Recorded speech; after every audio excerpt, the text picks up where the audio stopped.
The Majority Report with Sam Seder. It is Thursday, February 20th, 2020.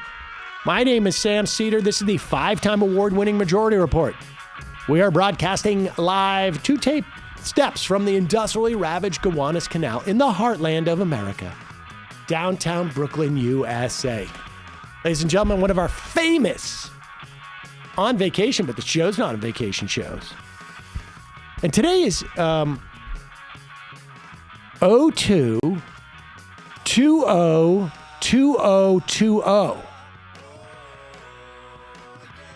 I guess that doesn't mean anything, really. And nobody cares. What's that? It's a lot of twos and zeros. It's exclusively zeros and twos. Not just a lot. It's the most zeros and twos you can have in a date, Matt. It's pretty significant. It is. If there were 20 months in the year, you'd get a 2020, 2020, 20. But instead we have 02, 20, 20, 20. No. This is why people tune into the show. They're learning something. It's fascinating stuff. Ladies and gentlemen, on the program today, the hidden history of the war on voting. Who stole your vote? How to get it back by the great Thom Hartmann. He's got a whole hidden history series that he's been working on. Fascinating stuff and some actionable stuff. The history of the war on voting. Look, I got some bad news for you. They never really wanted a lot of you to vote. Back in the day, back in this day, they didn't want a lot of you to vote. It's a tougher way to maintain, and this came up the other day, Straussians. Part of like the Chicago school. I'm surprised you don't know this, Matt. I'm a little bit, it was Leo Strauss. He was born, I believe, I don't know, right at the turn of the century, the last century. And it was, it's a big strand of conservatism that is very much in loco parentis, as it were, paternalistic. And I think arguably the authoritarian. A lot of folks referred to like, a Cheney and whatnot, Straussians. But that doesn't come up at all. Would Bill Barr be a Straussian? Maybe. I need to dig into that. But a lot of the neocons and the right-wingers. But they didn't want you to vote, ladies and gentlemen. But it is supposedly the way they pitch America, right? I mean, the greatest democracy. So just to catch up, also, hopefully I did a little bit of a recap of the debate that took place last night. You can find that on YouTube, and I will put it into the streams. Won't be fancy, but it will be there, folks. So check that out as well. In the meantime, sit back, enjoy this, the hidden history of the war on voting, who stole your vote, and how to get it back. Tomorrow on the program, we have really interesting history of black labor in the country and stuff I did not know. We have some weird associations, but some interesting dynamics that took place. Black labor through really 3 or 4 centuries of this country. And that is with Professor Joe William Trotter. And we will also have an interview that I did with Chris Coons, challenger in Delaware. Chris Coons is one of those senators that we really don't want to deal with, believe me. All right, folks, quick break and then back with the secret war on voting. We are back. Sam Seder on the Majority Report on the phone. It is a pleasure to welcome back to the program someone who has been a role model for me for many, many years, too many years, frankly, at this point. Thom Hartmann, New York Times best-selling author, of course, the host of the Thom Hartmann Show, and author of the latest in his series, the Hidden History series. This one is The War on Voting, Who Stole Your Vote and How to Get It Back. Thom, welcome back to the show. Hey, Sam, it's always great talking to you. We go, people may not know, we go all the way back to Air America, back to like 2004 or 5 or something like that. I mean, That's right. And it's been a good ride.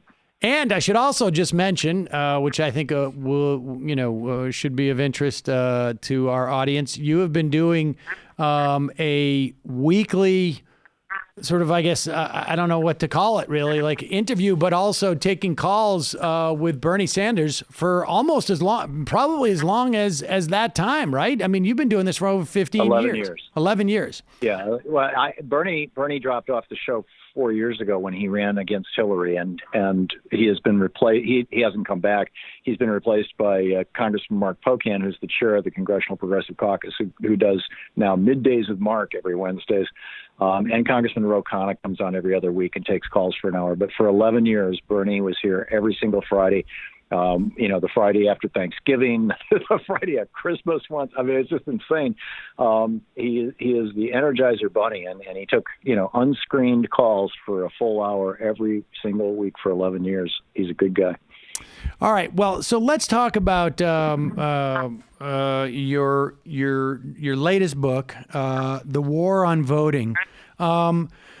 This is fascinating. I mean, I'm particularly interested in, where this starts around the Civil War. I've become really fascinated by Reconstruction in particular. And let's talk about that. Well, let's even go back further. I mean, when the country was founded, there was a real desire not to necessarily have everybody vote or have everybody's vote as valuable as some people's vote. Yeah, in fact, this was a debate at the Constitutional Convention, or a discussion. John Adams and some of the high Federalists, the conservatives of their day, thought that the only people who should be allowed to vote were people who are property owners. I shouldn't say people, I should say men. In fact, Adams's wife, Abigail, sent him a letter saying, don't forget the ladies. And he sent back a letter saying, we will not sacrifice our manly prerogatives. And then she sent him back a letter saying, the women may revolt. It was fascinating. But the fact of the matter is, when they said all men are created equal, they meant men, and specifically white men. So, but nonetheless, white male property owners were the ones that the Federalists wanted to vote. And then the Anti-Federalists, the Jefferson faction, they didn't quite call themselves Federalists and Anti-Federalists in 1787 when they were hammering out the convention, but it was fairly obvious to see where people were going to end up. The Anti-Federalists, the Jefferson faction, was everybody should be able to vote, poor people, indebted people, with the obvious exception of women and people of color. And that's what we ended up with. But we never really... Although I should add, some states actually had restrictions, property-based restrictions on voting. You couldn't vote unless you brought, for example, a property tax receipt or proof that you owned property. There were a handful of states, I think it was about a half a dozen states, that had restrictions like that right up until around the 1830s. And interestingly, it was the candidacy or the presidency, but largely the candidacy of Andrew Jackson who blew that up. It was one of the things that he campaigned on, even though he had no control over it at the federal level, or minimal control. He ran a very, very populist campaign, the first real populist campaign. It was based on racism and everything else, just like Trump. I mean, Andrew Jackson was not a good guy, Trail of Tears and everything else. But part of his campaign was allowing working people who did not own property to vote, and it essentially shamed this handful of states into doing away with those laws. They were all gone by the late 1830s, early 1840s. But I mean, the idea that shame was the only tool ultimately that Jackson had at that point is indicative of the lack of a federal right to vote. That's correct. There is no, as to quote John Rehnquist, in 2000 in the Bush v. Gore decision when George Bush sued Al Gore, saying that if the count in Florida was accurately recounted, it would cause, quote, irreparable harm to complainant George W. Bush, end quote. Rehnquist said in the decision, there is no federal constitutional right to vote for President of the United States. And the reason why, of course, is because they were picking and choosing who their voters were from the beginning. And that has really been the sort of, I don't, maybe the original sin. I mean, I want to say that it's one of those. It's a feature, not a bug. But that has really been the heart of the problem. But before we get to that, and sort of like any type of attempts by the federal government, let's move up to the Civil War and start with the Three-Fifths Compromise and the sort of I know, I guess there's sort of a paradox about that, but remind us what that is and how it plays into how we know the vote today. Well, it was about power for the South. One of the reasons why I think of the first dozen or so presidents that we had who were not named Adams, all of them were slaveholders. And it was because the Three-Fifths Compromise essentially gave a little more political power in both the Electoral College and in the House of Representatives to the slave states. And the way it worked was, and this was in mid-July in 1787 in Philadelphia when they were debating this, and the issue came up: how many people do you have to have in a congressional district in order to, or let me rephrase that. Say you've got a state with 100,000 people in it, 100,000 white people in it. How many congressional districts do you get? And let's say it was 33,000 for a congressional district, your state would get 3. So they hammered that stuff out, and then the southern states said, okay, cool, we've got, in Georgia, the population of whites and blacks was about 50-50 at that point in time. And there were, large counties that were more black than white. And so the southern guys said, but wait a minute, you've got to count our slaves in order to give us, more seats in the House of Representatives. And the guys from the north said, no way, your slaves can't vote. They don't have any rights. They can't own property. They're not participants in this republic. So, what justification do we have in giving you a member of Congress to represent people who can't be represented or who don't have the power to express their desires? And this became the thing that might have taken down the Constitution. And compromise was reached, and that compromise was that for purposes of the number of members of the House of Representatives that each state had, they would count the entire white population plus 3/5 of the enslaved people, with the exception of Native Americans. They wouldn't count the Native Americans. And it wasn't, people say, well, they said black people were 3/5.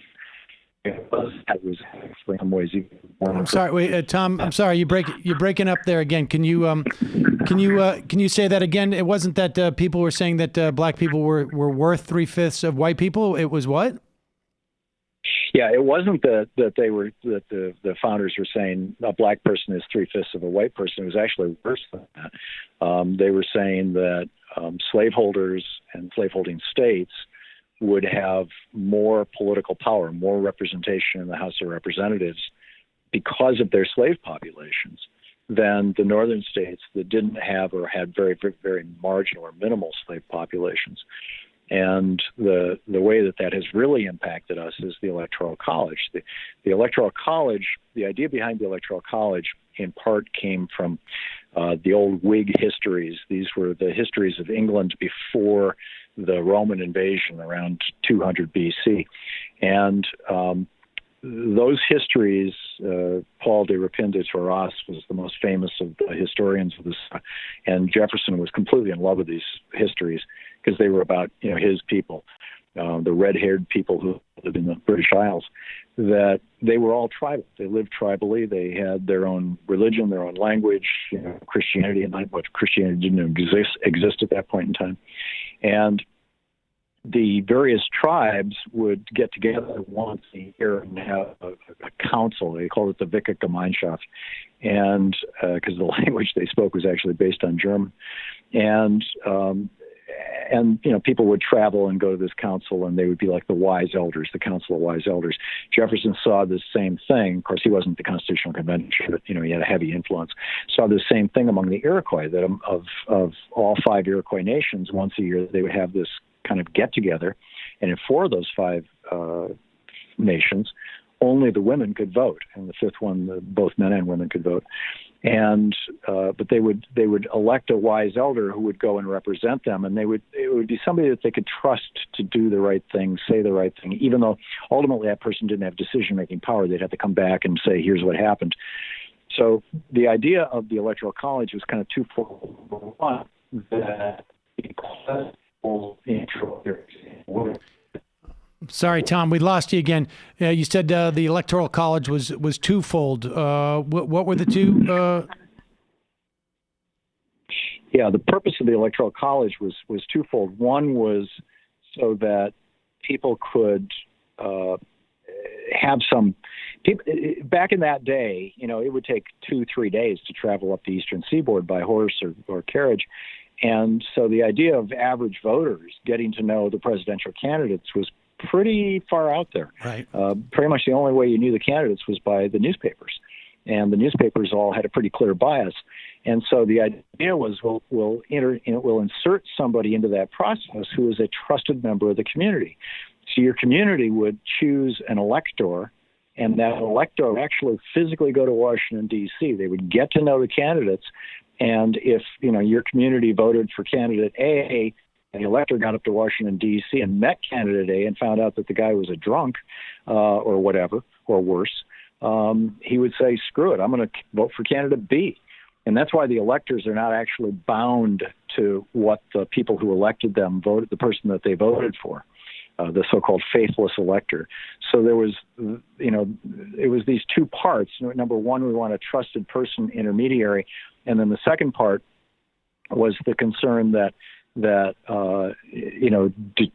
defining a scoundrel, identifying a scoundrel so that you could avoid that, which kind of failed us in 2016. Indeed. I guess we're just living with the legacy of that on some level, right? We don't really, theoretically, we don't really need that system anymore. That's absolutely correct. In fact, there's a program called the National Popular Vote. Their website is nationalpopularvote.com, where individual states commit that when enough states have signed this agreement, and so far it's been enacted into law in 16 jurisdictions with 196 electoral votes. And when they hit the threshold of the number of electoral votes that you need in order to elect the president, and as I recall, that's 270 something. Yeah, 270. Sorry, I don't have it. Yeah. That when they've got 270 electoral votes, and so far they've got California, Colorado, Connecticut, D.C., Delaware, Hawaii, Illinois, Massachusetts, Maryland, New Jersey, New Mexico, New York, Oregon, Rhode Island, Vermont, and Washington. So if you didn't hear your state's still in play.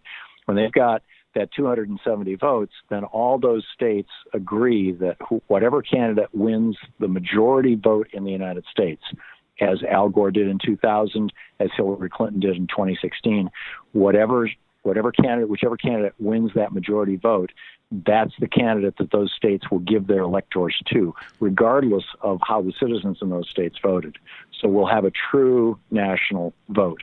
And the principal institution that has been fighting this has been the Republican Party. Now, what do you? This is getting a little bit off track, but what are the constitutional arguments? Are there any against this? Just to be clear with people, basically, what you have is. We don't know exactly the number of states it would be, but a number of states who have amongst themselves 270 electorates, and they just make a pact. It's just an agreement. It's just a contract, essentially, where we all agree to award our electoral votes to the winner of the popular vote, as you say. But is there a constitutional argument against that? No, there is none. The Electoral College is such an anomaly, and it was provided outside of the debates in Philadelphia, where you can read what these guys, what they were thinking, what their rationale were.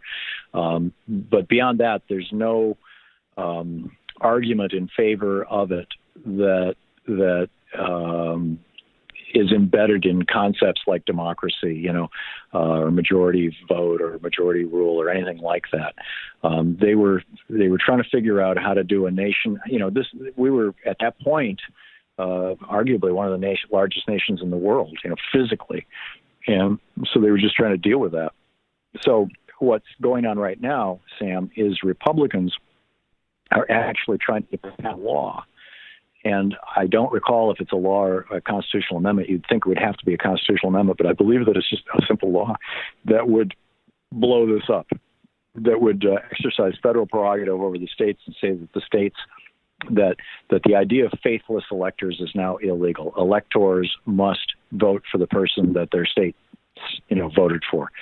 They're trying to get around this right now as we speak. I don't think it's going to go anywhere. Right. It would be such a bizarre law because we don't have this federal right to vote. And, that takes us up into Reconstruction, where we had the 13th and 14th Amendments, which ostensibly were to basically enfranchise former slaves and give them the right to vote. But the and we've talked a little bit about on this program about, the radical Republicans at the time and the attempts to do this. And there was a big compromise that basically one of the options was to make it a federal right to vote. And then it would be very hard to abridge regardless of your status, and they did not do that. They simply stopped at the idea that you cannot be disenfranchised because of race. And to a certain extent, that left open the interpretation for those who wanted to sort of say, like, well, how do we establish that you've been prevented from race?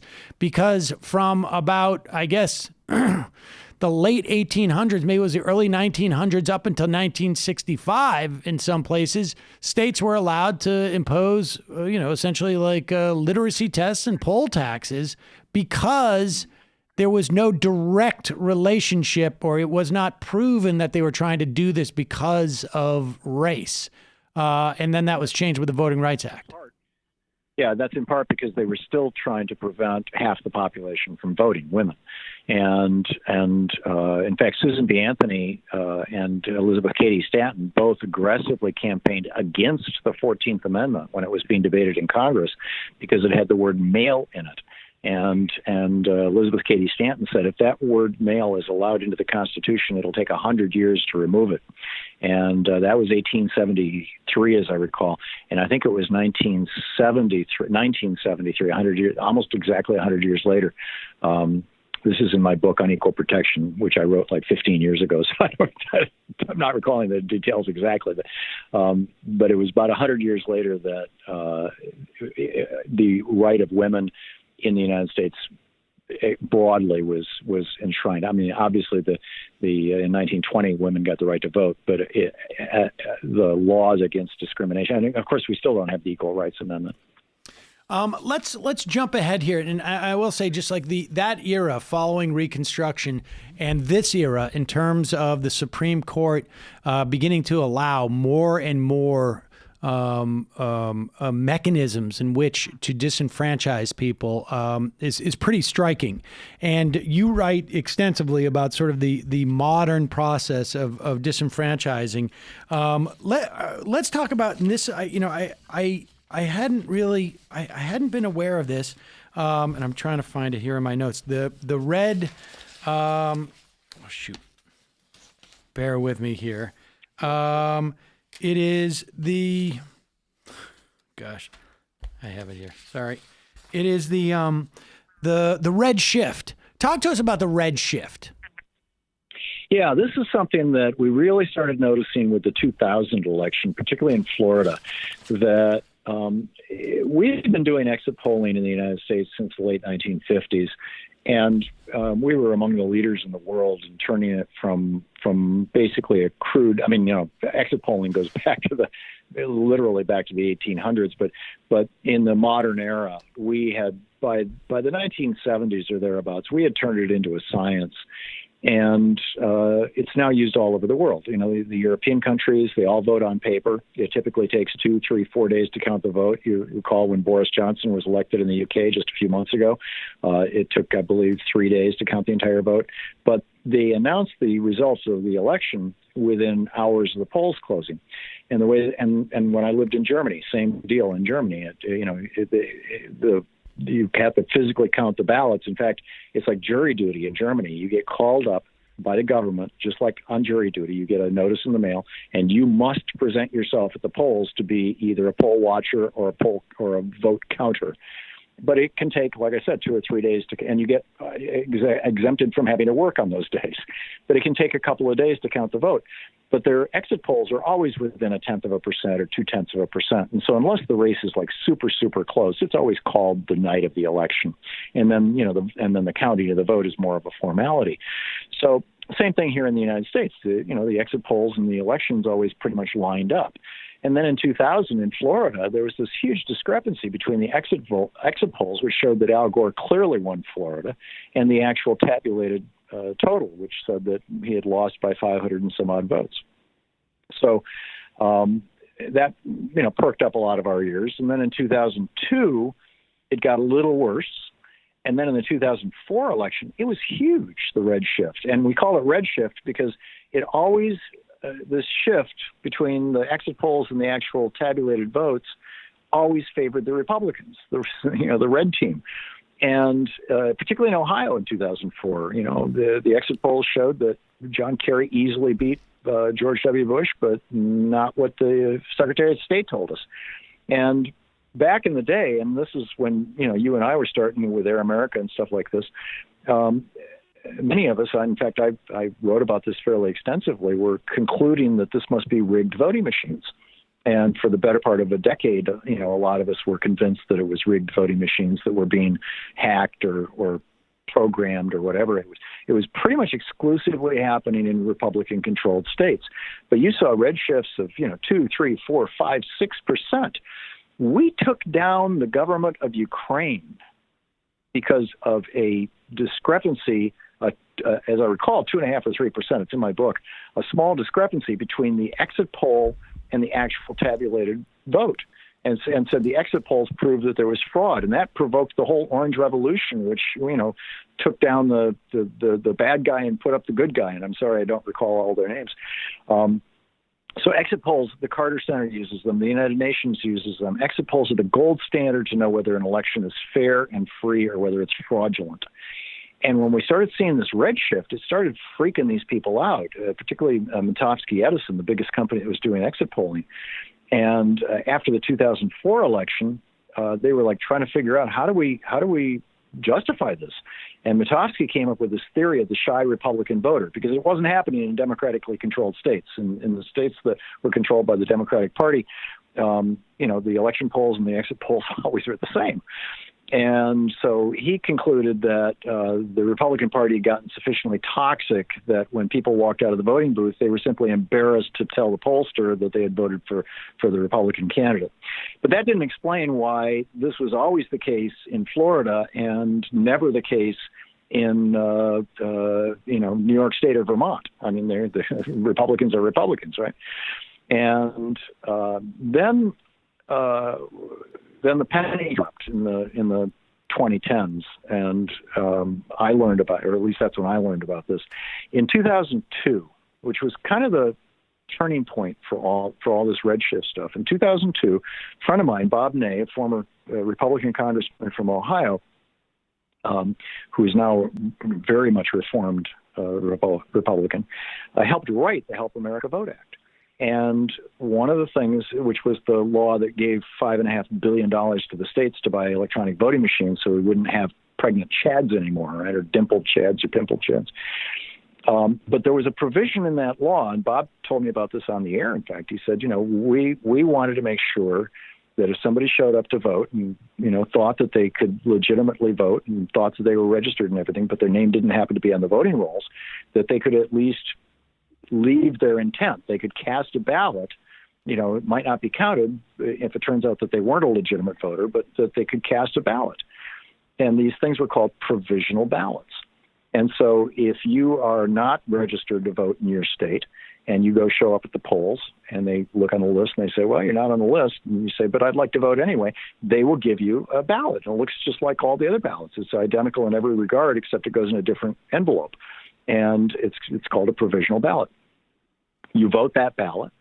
It goes into a pile of provisional ballots, and they are literally never counted. The only time provisional ballots are counted is if an election is contested. And even then, they typically have very little impact, because if you are given a provisional ballot and you vote it, you have, different states have different laws on this, so it varies from 2 to 5 or 6 days, but you have a small window of time in which you have to present yourself to the Secretary of State's office or the local election official's office, depending on the state, and, with your driver's license and your birth certificate and any change of name stuff, if you've been married, all this kind of stuff, to prove who you are and proof of your residence and proof that at one point you were legally registered to vote.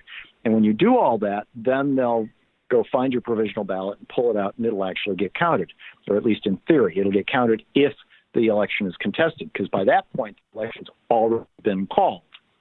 And so this makes perfect sense now. Brian Kemp throws almost 1 million people off the voting rolls in Georgia, a couple 100,000 just in the year before he goes up against Stacey Abrams.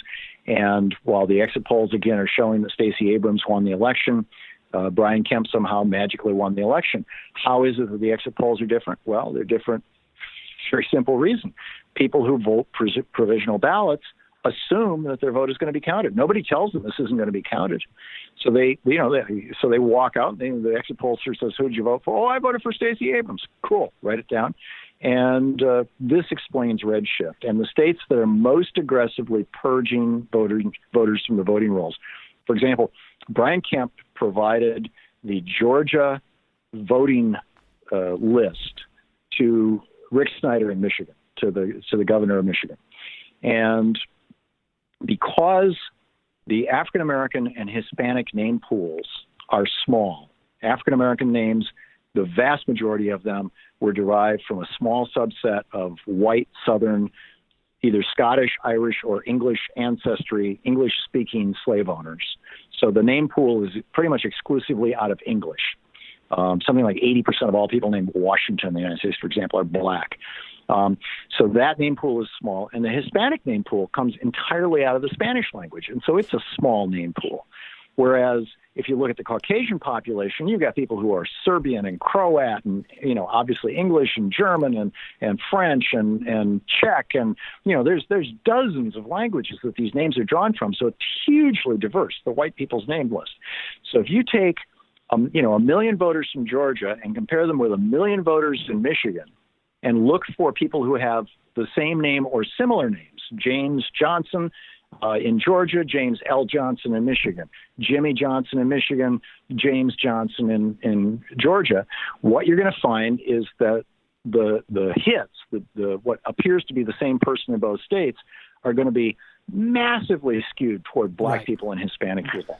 And so, without going out and saying, oh, we're going to throw all the black people off the voting rolls, that's what they do. And Greg Palast has documented 60,000 African Americans in Michigan just before the election where Trump won Michigan by in the neighborhood of 20,000 votes. 60,000 African Americans who were thrown off the voting rolls in Michigan because somebody with a name similar to theirs was on the voting rolls in Georgia. This is cross-check, correct? I mean, this is what is known as cross-check. This is the Chris Kobach sort of strategy. Well, except this happened after Chris Kobach kind of pulled back on it. I mean, now these states are just doing it on their own with each other, but it was institutionalized. And the very first iteration of this that we saw was the 2000 election, where George W. Bush, his brother Jeb, was the governor of Florida, and so he says to his Secretary of State, Catherine Harris, buy a list of felons from Texas. Now, in Texas, about 60% of the felons are black or Hispanic. And so there's that very small name pool. And he took this felon list from Texas and compared it with the voter list in Florida, and every name that was even similar, not even identical, they struck off the Florida voting rolls. And so somewhere between 30,000 and 90,000 African Americans, and maybe even more than that. This is, different people have different ways of estimating these numbers, were removed from the voting rolls in Florida just in the months before the election. And that was enough to get George Bush within 500 votes of winning. Now, do we know if those people voted on provisional ballots? No, they didn't have provisional ballots in 2000. They were simply turned away. Okay. And there were huge protests. You'll recall the NAACP was, doing marches all over the state. They were raising hell. It didn't get much covered. It was like a 1-week story. But, lawsuits went on for a decade and may still be going on for all I know. And so the theory is that in this day and age, when that happens, the people, they have a provisional ballot. So when they go out and they tell exit pollsters, who'd you vote for? I voted. And the exit pollsters don't realize that vote may not count. Now, do we know what percentage of all ballots cast are provisional and to what extent any of those are counted? It depends on the state. The states that are aggressively purging the voter rolls are in fact, let me grab my book here. I've got some statistics. The states that are aggressively purging the voter rolls, you'll see 3, 4, 5, 6% redshift, swing where the exit polls are different from the actual election. Here we go. In North Carolina, for example, this is just the last election, 2016. In North Carolina, the exit polls showed Hillary Clinton winning by almost 2 points, 48.6 to 46.5. But when they actually counted the vote, Trump had 49.9 to Clinton's 46.1. That's a redshift of 5.9 percentage points in North Carolina.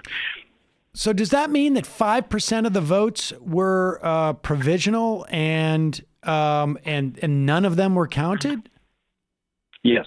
Well, probably a little more than 6%, actually. But do we have that figure? But do we have that figure independently? Like, does North Carolina? These numbers I'm giving you are solid. Here's a couple more. In Florida, in 2016, the 2016 election, Hillary Clinton won Florida, according to the exit polls, 47.7 to 46.4 for Trump. But when they actually counted the vote, it was 49% for Trump, 47.8% for Clinton. So the 2-point shift in Florida. In Pennsylvania, Clinton won according to 46.1%. But when you actually counted the so-called eligible votes, Trump carried the state 48.8% to Clinton's 47.6%, a redshift of 5.6%. In Wisconsin, the redshift was 5.1%. And this is just in the 2016 election, And so, in fact, in the 2000, go ahead. In 2004, 22 states had redshift. All but one were Republican-controlled states. This is the Republicans. The GOP has been doing this ever since they got that provisional ballot thing built into the Help America Vote Act in 2002. This has been their strategy, and they're continuing to do it. And they're doing it aggressively. And now the Supreme Court has said it's perfectly legal. Ohio, Governor John Kasich wanted to throw a couple 100,000 people off the voting rolls in Ohio last year, and a bunch of Ohio voting activists were able to demonstrate that a lot of these people were, quote, mistakenly identified as having moved or died. They took it to the Supreme Court, and the Supreme Court said, hey, it's up to the states. This is not for us to meddle with. And so, within weeks of that, other Republican-controlled states around the country, and this is just in the last year, started aggressively purging their voting rolls. So I'm looking at Florida right now. Apparently, in 2016, there were almost 25,000 provisional ballots cast, only 11,000 which were counted. And I'm impressed that it was that many, and I'm surprised that were counted, and I'm surprised that it's that few that were cast. I'm not sure of the source of your numbers.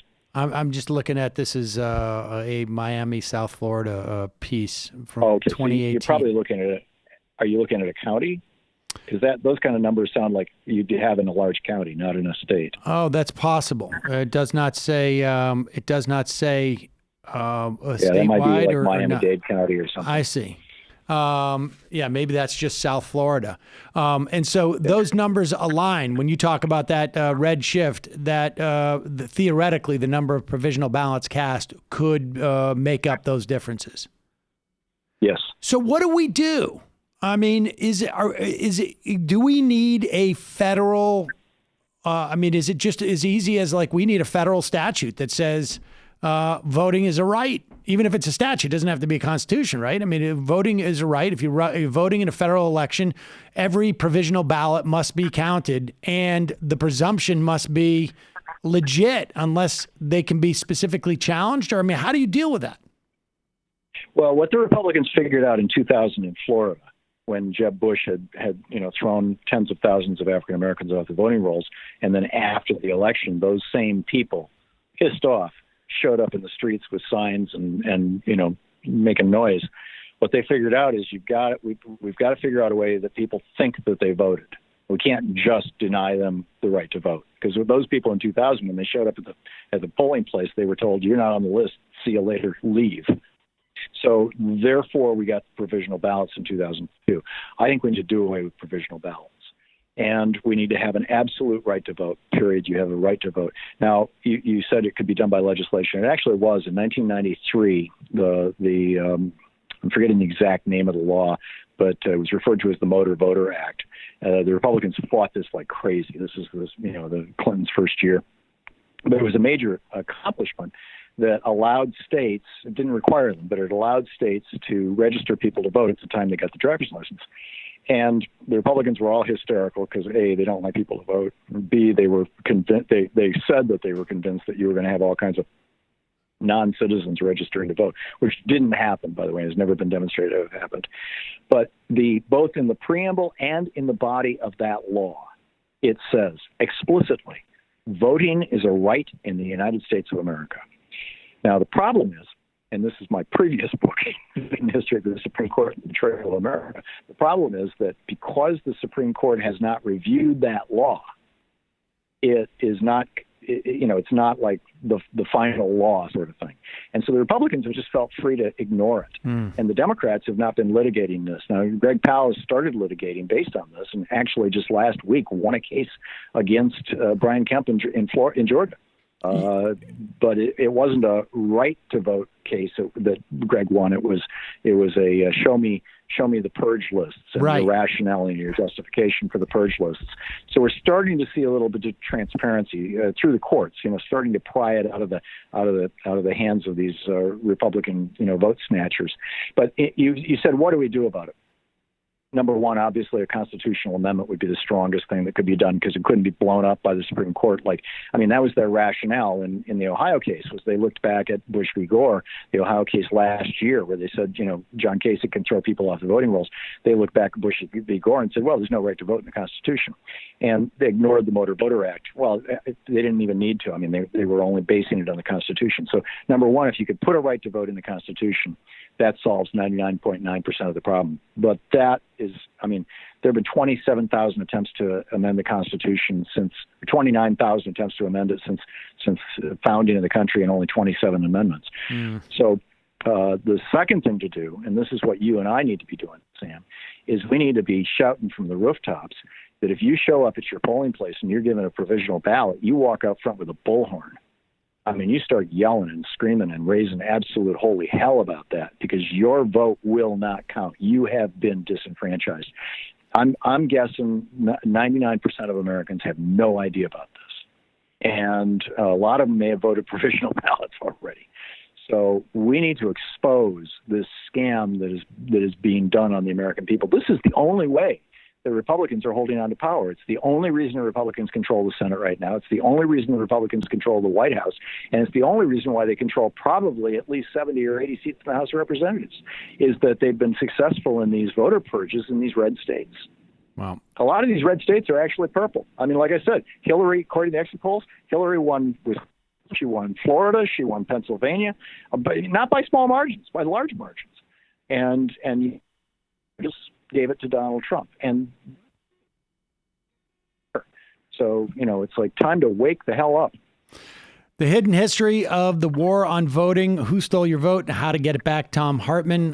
We will put a link to that on the blog at majority.fm. Thanks so much for your time, Thom. Always a pleasure.